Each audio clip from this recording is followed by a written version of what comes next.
Welcome back, brothers and sisters. I am Braden. This is Langley Outdoors Academy, the place where I not only talk about what's going on in the gun world, but also how we're going to fix it together. Now, tonight's content, I'm going to show you what a sitting representative on the Democrat side of the aisle actually introduced to infringe upon not only their constituents, but the entire United States population gun rights, all because they wanted to put their name on something that was going to go nowhere, and I want to show you the absurdity. Everything's going to be linked in the description box below, and I cannot wait to hear what you guys think about this one.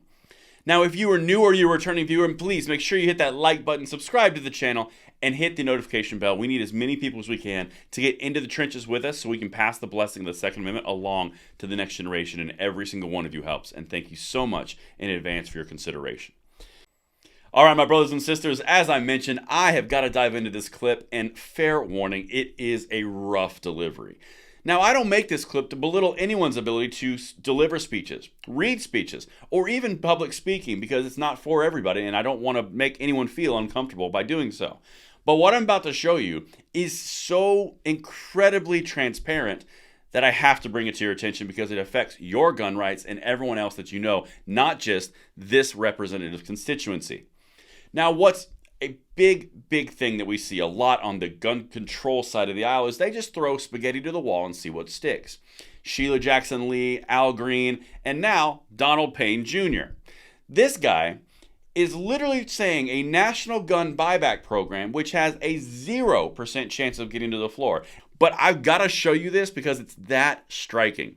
Now, I'm going to show you first.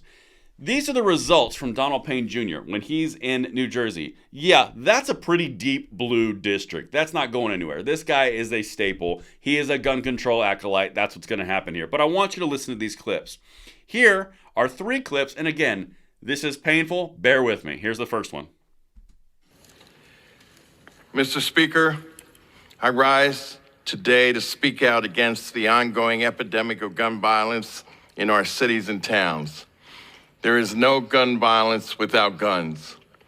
From the countless calls I've received from my constituents to the majority of Americans who have voiced their support for gun control reform, something must be done by Congress.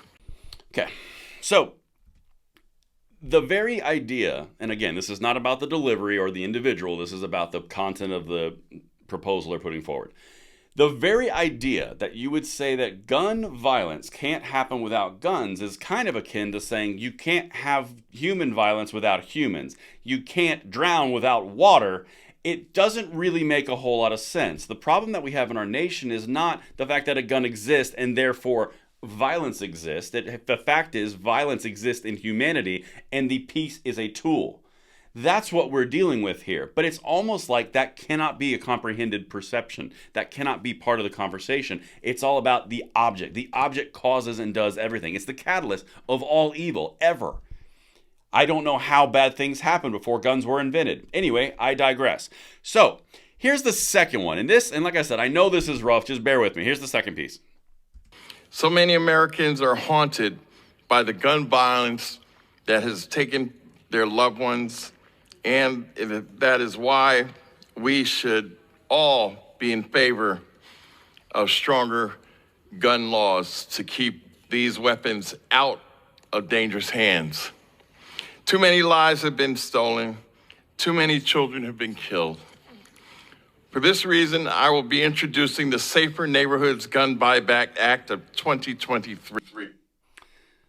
The Safer Neighborhoods Gun Buyback Act of 2023. So not only do they propose that criminals are going to sell their guns back to you, not only do they propose that guns are the initial problem, and without guns, they would just go away and we could just buy them all back. We're also going to put a boatload of money and financing back from the onto the national debt in order to buy back guns, which would only happen from legal civilians, not criminals, which would only make the problem worse. Not to mention the fact that it is so bad what is happening in this speech. That's the crux of the issue, and now I'm going to show you the third piece. Again, I don't typically do this, and honestly for this reason, but here comes the third part. My bill would provide federal grants to states and local governments and gun dealers to conduct gun buyback programs across the country. We need a national program to give all towns and cities the funds to get guns off of the streets.